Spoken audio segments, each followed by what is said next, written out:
عشان بس جمهور الزمالك اللي بيطلع يهاجمني وبيطلع يشتمني عشان بقول كلمة حق، انتوا عايزين دايما تعيشوا في المؤامرات الكونية. الاهلي مدلل الكاف، الفيفا بيجامل الاهلي، لجنة الحكام بتجامل الاهلي، اتحاد الكرة بيجامل الاهلي، رجع الساعات يا خطيب،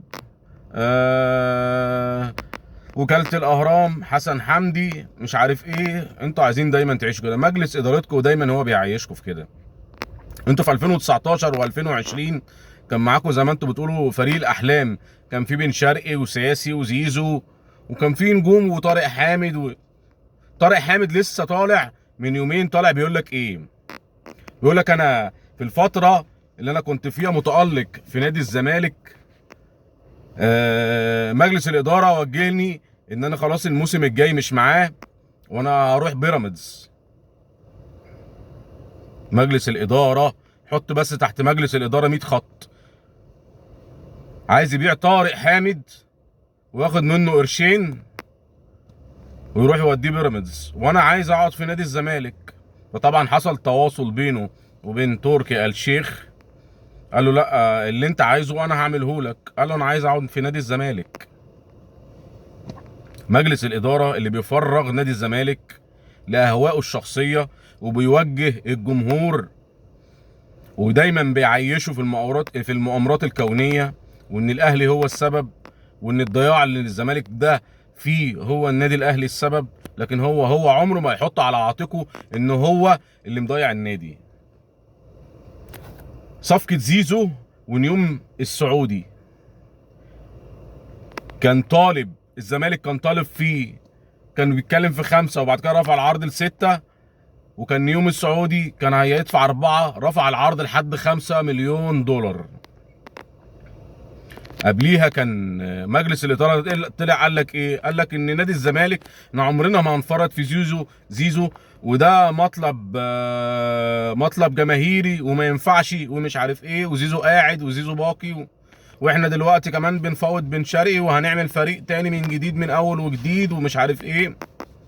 زيزو رايح نيوم السعودي، مجلس الاداره هو السبب، مش المجلس ده. بقى ما نقدرش برضه نحمل مجلس نادي الزمالك هو ده السبب، لا اللي قبله واللي قبله واللي قبله واللي قبله واللي قبله.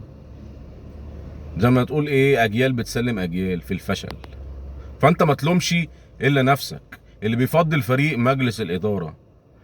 لكن هتيجي تتكلم بقى ونقول بقى على مجلس الاداره بتاعتنا بتاع النادي الاهلي، احنا نادي كسبان واخد 2 افريقيا ورا بعض، وواصل اخر 5 نهائيات ورا بعض واخد منهم 4، واخد 2 دوري، واخد كاس، واخد سوبر، واخد برونزيه كاس عالم.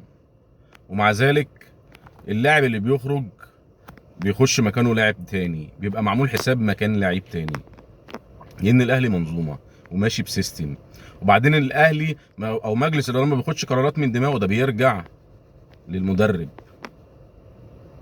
بيرجع لمارسيل كولر، وحتى برضه حتى المديرين اللي قبل كده بيشوف انت عايز ايه رايك ده هيمشي، ايه رايك ده هيتباع، ايه رايك ده كذا كذا كذا. منظومه كامله. لكن انت ما تلومنيش انا ان انا بقول لك كلمه حق وتطلع تشتمني، انا ماليش ذنب، ولا النادي الاهلي ليه ذنب. ما تلومش غير نفسك ومجلس ادارتك. افهم اللي بيدور حواليك. مين اللي بيوقع نادي الزمالك السنين دي كلها؟ مجلس اداره نادي الزمالك. وانتوا ماشيين ورا الكلام اللي بيقولوا، ولا شويه الاعلاميين المزيفين اللي بيقبضوا طالما السبوبه شغاله. فانت ما تلومنيش انا.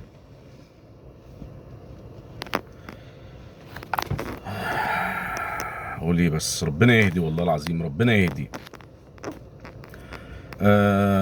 نخش على النادي الاهلي. اليومين دول جاي صفقه لكوكا، برضو صفقه خليجيه لكوكا. الاهلي طبعا بلغ مارسيل كولر بالصفقه. مارسيل كولر يعني حتى الراجل ما فكرش، قال لك لا مرفوضه، ده من ضمن اللعيبه اللي انا مش هينفع افرط فيها، زي مروان وزي وسام وامام والشحات وناس لعيبه كتير جدا. فطبعا الصفقه ما خدتش وقت حتى في التفكير، مع انه كان جاي عقد بحوالي 2 مليون دولار او 2 مليون وكسور لكوكا. بس طبعا العرض حتى ما اتناقش، يعني مجرد ما الاداره بلغت مارسيل كولر على طول، ما خدش وقت، قال لك لا ده كوكا انا محتاجه، ما ده مش ده من اللعيبه اللي مش هينفع اتفرج فيه. في الصفقه بتاعت اشرف داري، انا كنت قلت لكم قبل كده ان هي خلاص، يعني من يوم ليومين هيبقى موجود في مصر وبيعمل الكشف الطبي وهيمضي العقد. اشرف داري بنسبه 99% خلاص في الاهلي. الصفقه الثانيه اللي هي بين رمضان، زي ما قلت لكم هي متوقفه على حاجات بسيطه جدا، يعني هي بتتناقش على الترابيزه دي. وخد بالك ان الاهلي عايز، لو الاهلي عايز بين رمضان من بكره الصبح، الاهلي هيجيب بين رمضان من بكره الصبح. لكن الاهلي نادي مؤسسي، ما يمشيش بالجهجهوني وما يمشيش.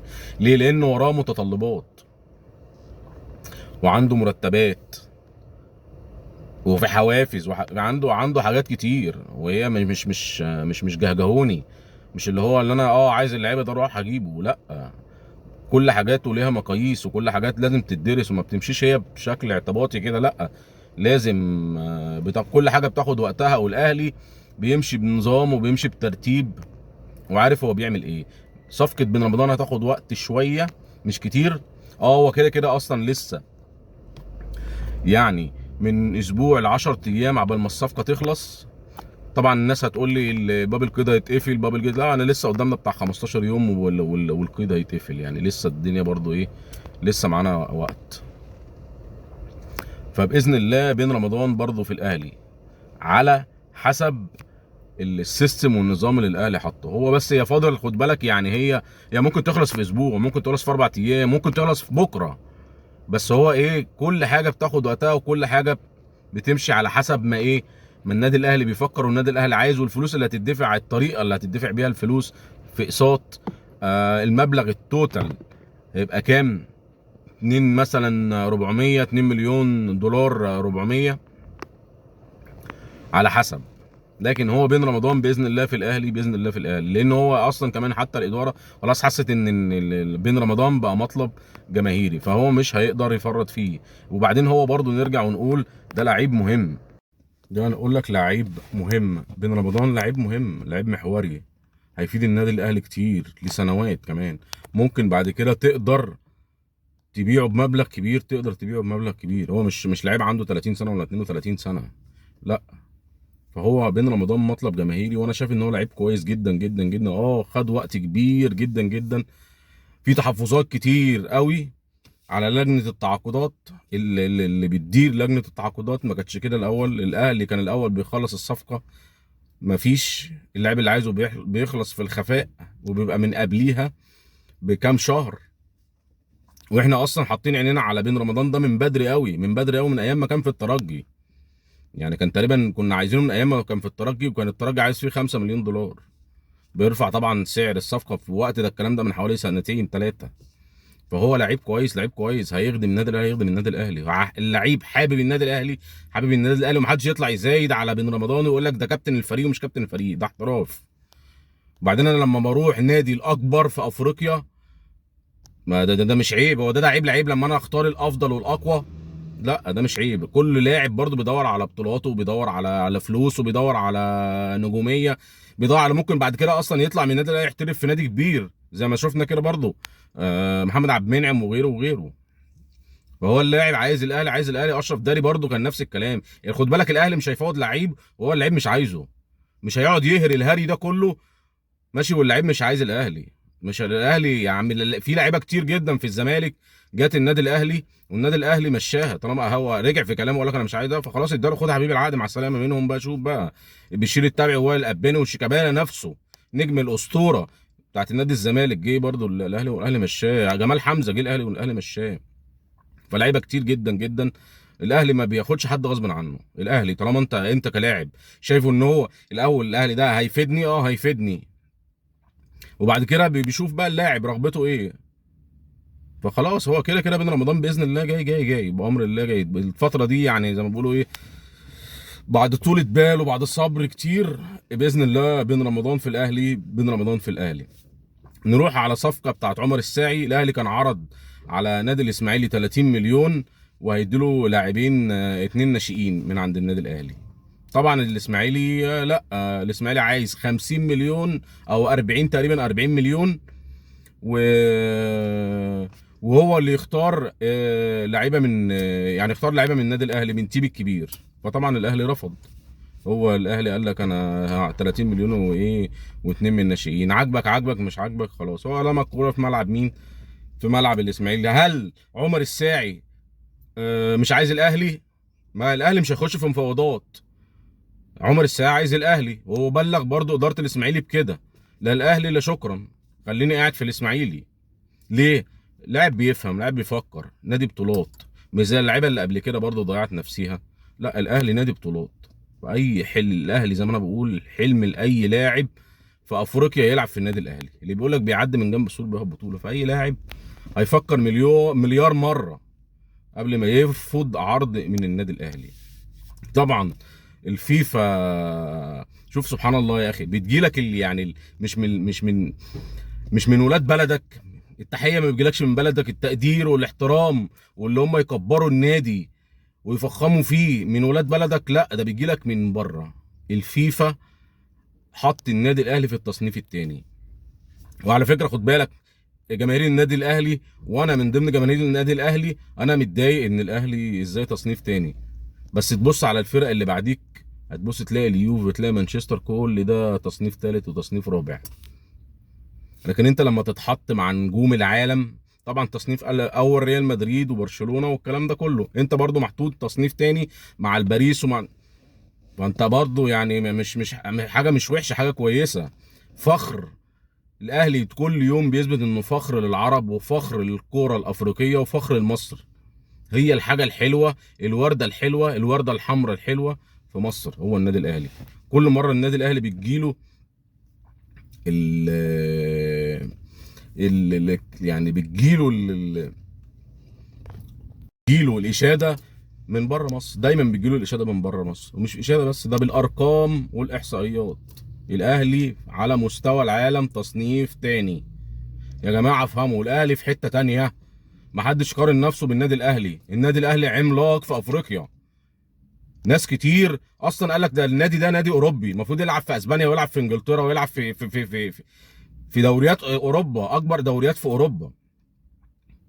فما تقللوش من الانتصارات اللي بيعملها النادي الاهلي.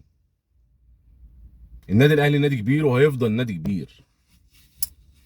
طبعا احنا عارفين ان الكاس اللي هيلعبه النادي الاهلي اللي هو الانتر كونتيننتال مش هيلعب طبعا. طبعا دي حاجه كويسه برضو. كل حاجه الحاجات دي كلها بتفرحنا والله العظيم، يعني بتخلينا الواحد فخور، قاعد فخور ان اللي هو بينتمي لمنظومه كبيره زي منظومه النادي الاهلي، يبقى واحد من جمهور النادي الاهلي. طبعا انتوا عارفين ان الفيفا هي يعني لغى الادوار التمهيديه للنادي الاهلي، وهتلعب على طول مع طبعا الاهلي هيقابل العين الاماراتي الفايز من ادوار التمهيديه. العين الاماراتي هيلاعب اوكلانوسيا، احنا هنقابل الفايز منهم الاثنين، هنلعبوا في القاهره باذن الله، يبقى الملعب مليان على اخره. فدي حاجات كلها يعني سبحان الله. الاشاده بتيجي منين؟ الفيفا شايف ان النادي الاهلي لا ما ينفعش يطلع من بدري، لازم يكمل معايا. ليه؟ لجماهيريته. نادي بطل يا جماعه، نادي بطل لما بيخش بطوله بينافس على رقم واحد. اقول لكم ايه اكتر من كده؟ السلام عليكم.